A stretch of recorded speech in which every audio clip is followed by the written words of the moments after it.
मोह पार नैया जल्दी बोलावा अपना पास हमर सैया।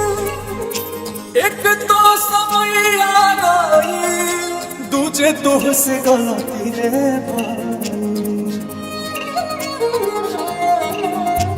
एक तो समय आ गई तुझे तुझसे गलती रे भाई। अरे सजनी रे तीसरे चुनरिया तो हर माइला रे। अरे सजनी रे तीसरे चुनरिया तो हर माइला रे।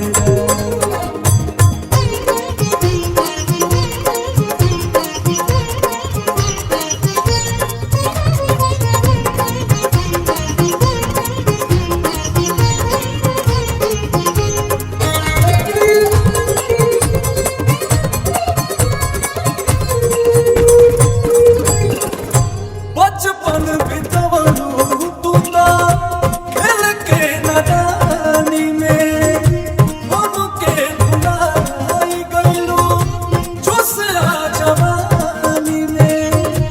मेरे सैया शरण तेरी सुनो वरजी प्रभु मेरी। अब नहीं कोइलू कहा मनवा में दुविधा।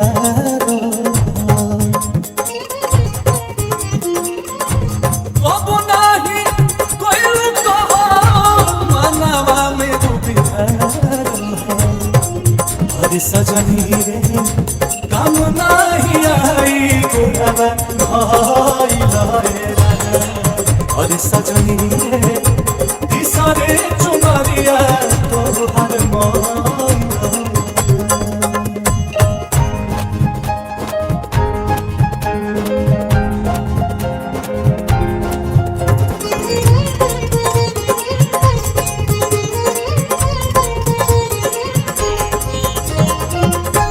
कुछ नहीं होगी अब तो रोवाला से रानी। बाप के गठरिया तोहार बहुत कहानी।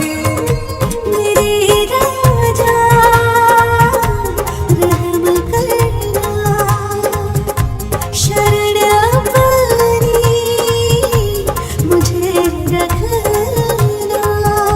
लख 84 ओनी कब फेर जाना मोहनी। लख 84 ओनी कब फेर जाना मोहनी।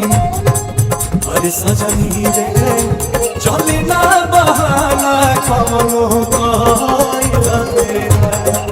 अरे सजनी रे तीसरे चुनरिया तो हर